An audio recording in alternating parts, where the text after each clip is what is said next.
Welcome back to Kenshi Vanilla. The nameless copper mining company continues to operate quietly in the hub.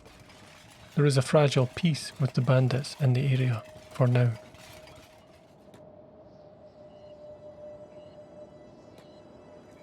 The hub is like a fallen tree in the desert. Its remains provide food and shelter for many wild creatures.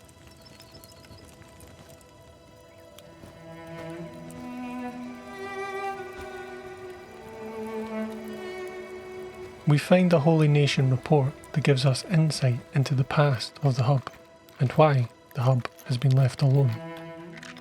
A once Holy Nation town which was sacked by the Shek, who then abandoned it. The Holy Nation deemed the town to have been consumed by the darkness of Narco, a conclusion that the shinobi ninjas must have influenced with their shadowy tactics.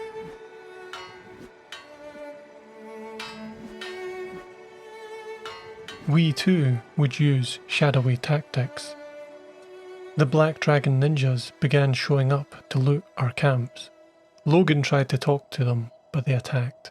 So, we dismantled the camps and made it look like we left town. Then, we struck when they least expected it.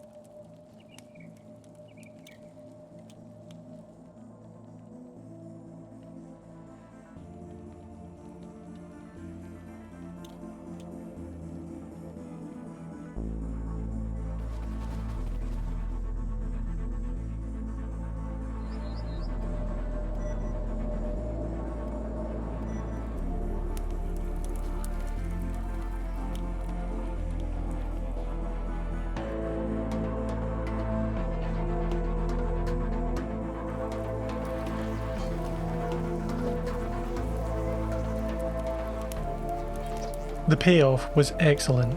Their ninja blades were decent and could fetch a good price. Their iron hats offered good protection and a perception bonus. We continued to mine copper and we eventually built a basic cooking stove, allowing Molly to partake in her passion from time to time. The hub was a lawless place, but we were safe here.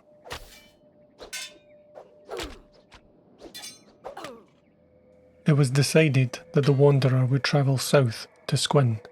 He wanted to see these notorious Shek for himself.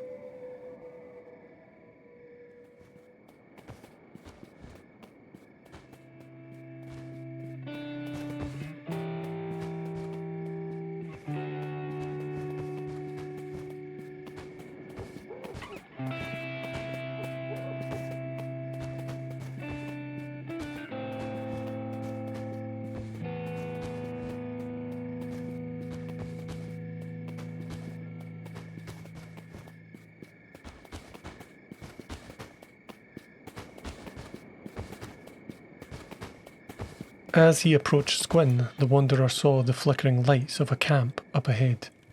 He approached cautiously, and as he got closer, recognised the metal boots and helmets, Dust Bandits. They allowed the Wanderer to share a campfire with them. He did not stay long so as to not outstay his welcome. Squin lay just up ahead. These were the notorious Shek he had heard stories about. A humanoid race with increased size and bone structure, facial and bodily horns, darkened skin, and a warrior's stare in their cold gaze. The Wanderer did not dare refuse their demands. He was overwhelmingly outmatched. He stayed calm and complied with them, and they accepted and let him enter. In the nearest inn, he met Rain, the giant. It took him a moment to realise Rain was female. She quickly offered to help him for some cats, and the deal was made quickly.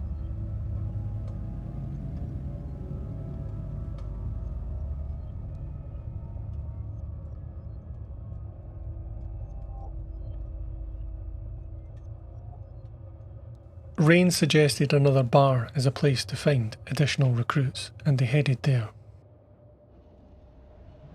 Soon, Oran and Ruka joined him. Ruka even joined for free, as she appreciated the Wanderer's empathy for her misfortune. Her horns were cut by her own people simply for being too tough to die in a battle with her kin. The warrior culture of the Shek was strange. But at the same time, it made sense. A brutal land creates a brutal people. It was time to head home with these new warriors. His only concern was how Griffin would feel about these horned narco-devils joining them. His faith in the Wanderer and his divine Lord Okran would surely be tested.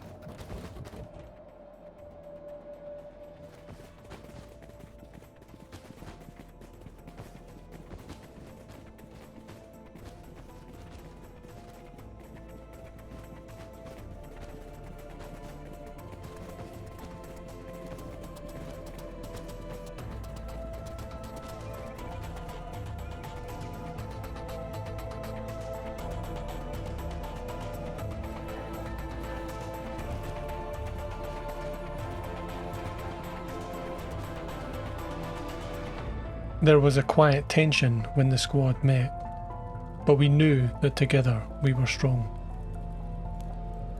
The introductions were short, and then it was back to work.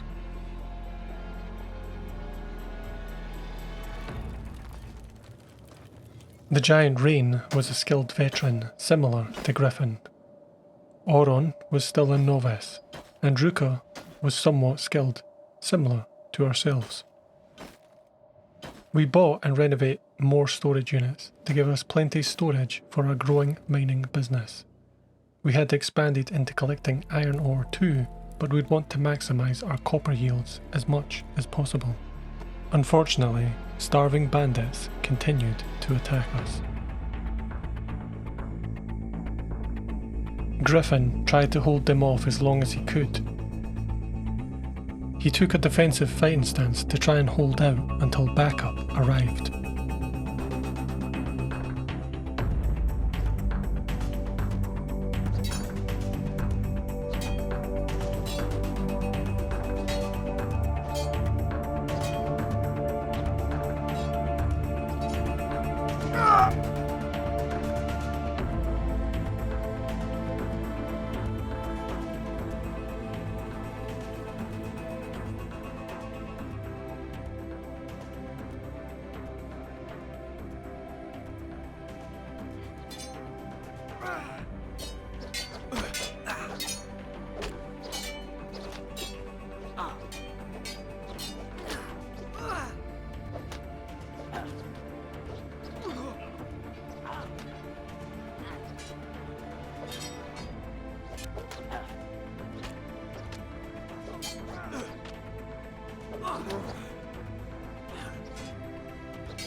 They won the battle thanks to the unwavering Shek. A respect for each other was born. But it wasn't the last of our battles. The starving bandits continued to attack us with their larger numbers.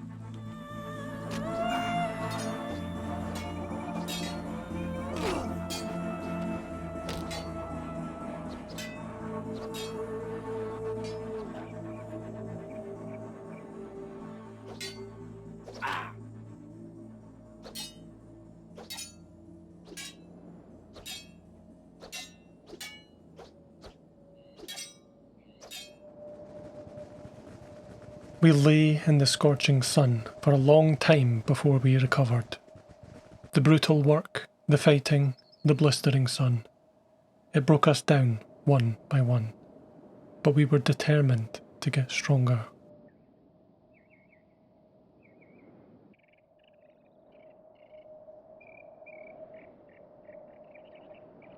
Eventually, Griffin woke up, and he was able to bandage our wounds while we lay in recovery comas.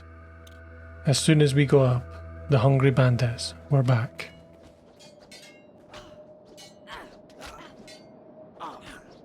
After that fight, we purposefully rested for once. Once we healed, Kyle and Logan decided to see what lay west. What they found was a surprise.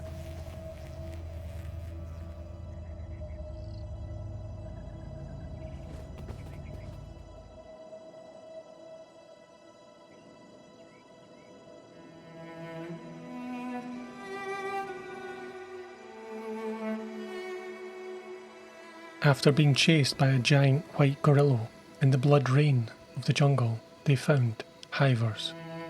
These were humanoid ant people.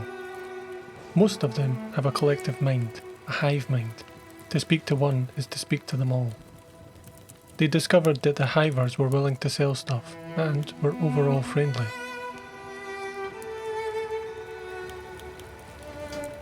We did not need hive armour or prosthetic limbs, and so we soon headed back home, content in knowing that we had peaceful neighbours to the west.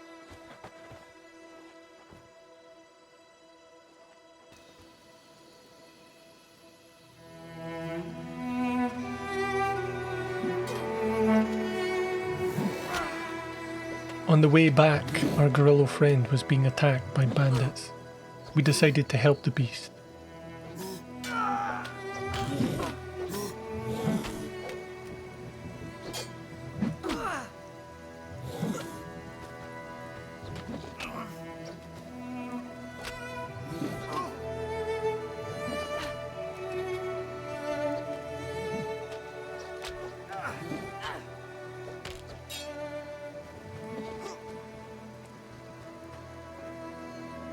After helping it, it seemed grateful, and it left us alone, returning to its jungle. We, on the other hand, returned to our desert mining base.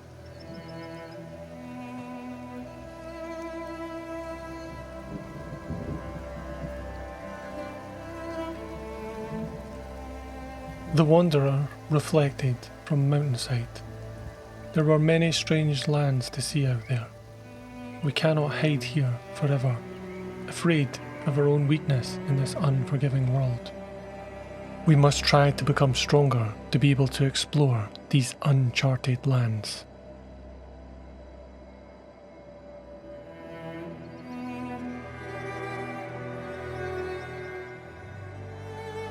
We got what we wished for. Our peace with the Dust Bandits was beginning to fail, and we were having to fight more difficult bandits. We got help from an unlikely source. The slavers were here too.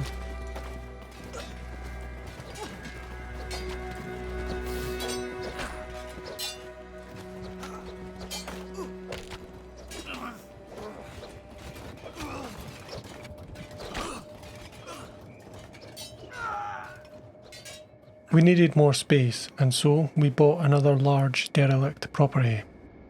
Griffin headed to Stack to buy the building materials we'd need to finish constructing it, and to find anyone willing to join us. He found Rigsy, another drifter willing to join us. Rigsy was keen to join the Shinobi Order. They grabbed the building materials and headed back.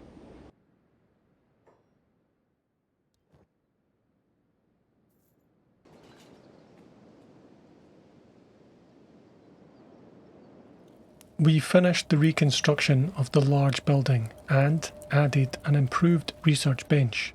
This would allow us to research and build our own beds, as well as many other future technologies.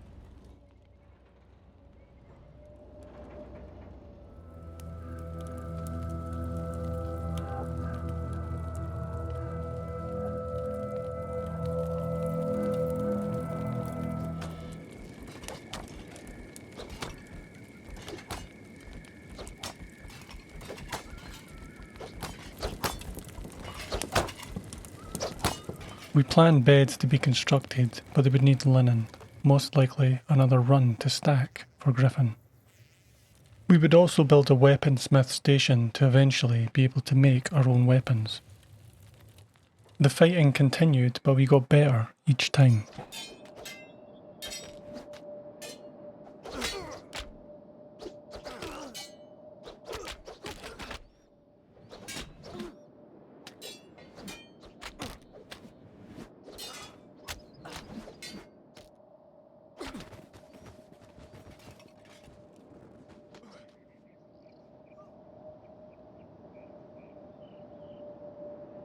Rigsy earned himself a better blade than his training one.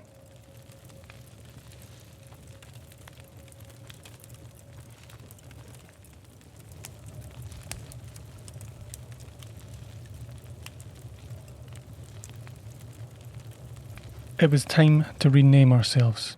We would now be known as Sharpened Hope, the miners turned warriors. We continued to work the mines and defending ourselves when needed. We were now a formidable crew of unlikely companions, or so we began to think.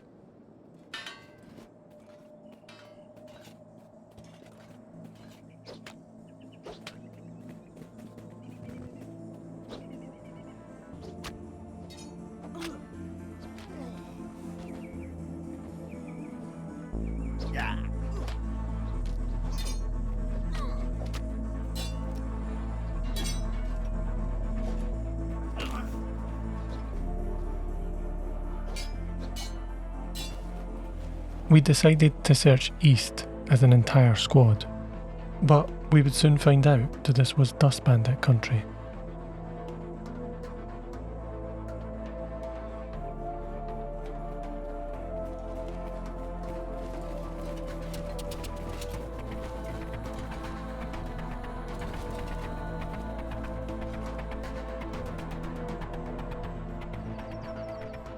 We engaged the Dust Bandits, but we soon found out that their numbers were vast here.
Rain was the last to fall.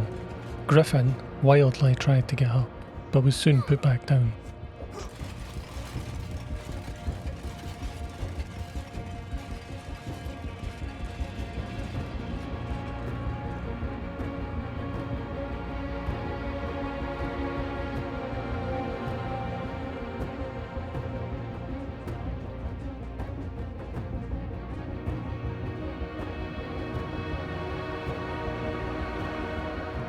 It turned out that we weren't very formidable at all. They left us for dead. Unfortunately, we were next to their camp and would need to stealth our way out of here. We were not going to win the fight without help. Some of us were dying. If we didn't get medical attention soon, we'd be food for the bone dogs. Those of us who were conscious played dead. We'd wait for nightfall, and then whoever could run the fastest would lure them away, while the rest of us would get medical attention to those who needed it. There was no time to wait. Griffin and Ruka were almost dead. Molly tried to play bait, but the cover of darkness had blessed us. It was time to be shinobi ninjas. Molly's arm was broken, and she couldn't carry anyone. We'd have to leave some behind for now.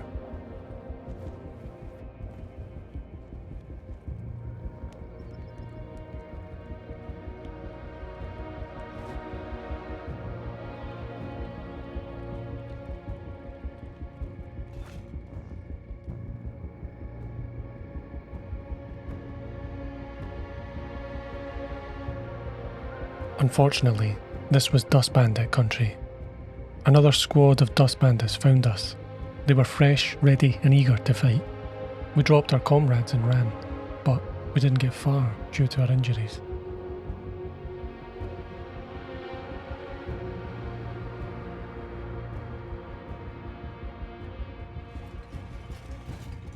None of our injuries were critical this time, but many of us were in recovery comas.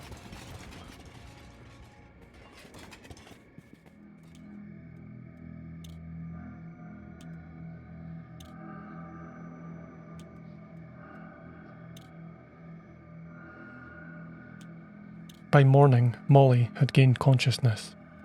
She would have to leave her comrades and try to escape alone. Stealth was not going to work during the day. She did try to get her friends, but was spotted whenever she tried.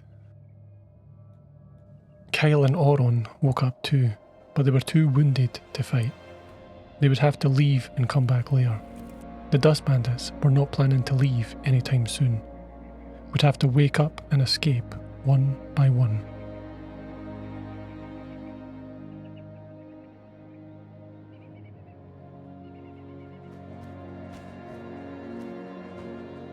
A while later, Rigsy woke up. His legs weren't very injured, and he had a plan.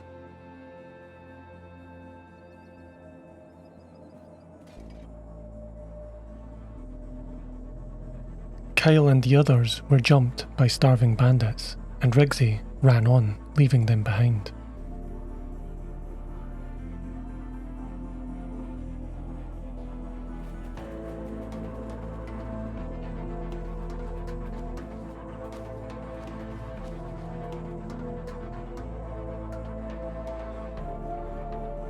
He ran straight for the bar. He had no time for a drink though, as he was here to see a mercenary about a job.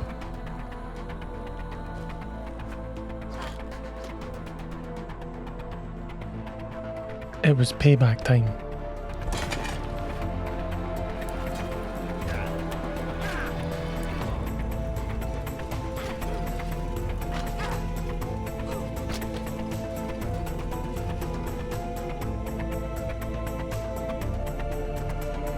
He let the others know to go back and rest. He'd take care of it from here.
Now it was the Dust Bandits who lay baking in the sun. Of course, Rigsy was not much help in the battle as his combat training had just begun, but his quick thinking had given us vengeance and saved those of us who were unable to escape.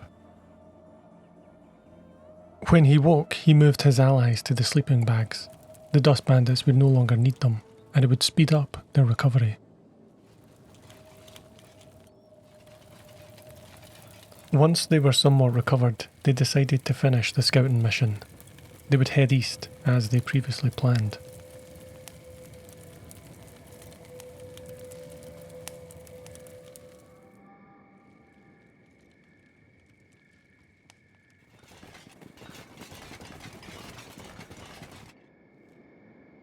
Then they discovered it, a way station for travellers.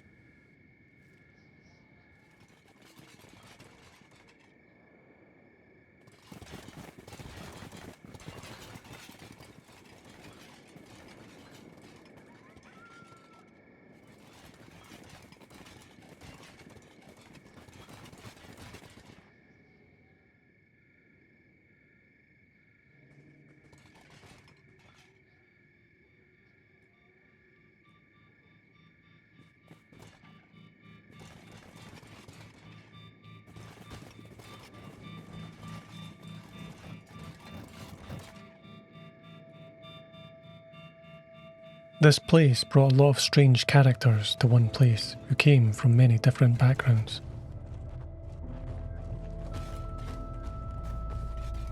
Rigsy spotted a strange-looking hiver in the back.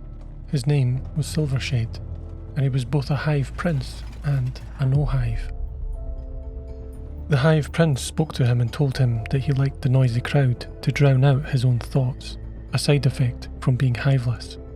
Rigsy empathised with him, and the Hive Prince continued to share his complicated relationship with individuality and freedom. It turned out that Silvershade had a bit of a gambling debt, a mere 3,000 cats, a small price to pay for a prince. Rigsy was sure Kyle would be pleased to meet a Hive Prince, not to mention how interesting this way station was. This mission that had almost cost them their lives had been a success. They headed back to the camp where an injured griffin was still resting. He should be able to walk properly by now, and so they can head home together.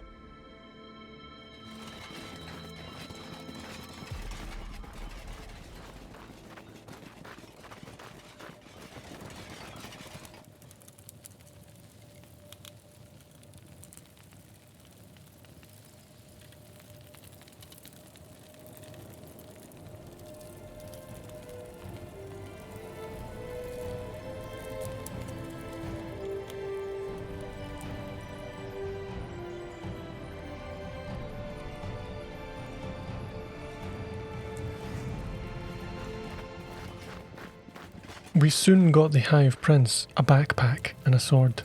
For armour, he would need to head to the Hive village to buy some armour for them.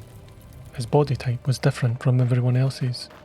But it turned out that the Hive would not sell a Hiveless, so Kyle had to travel there to purchase it for him.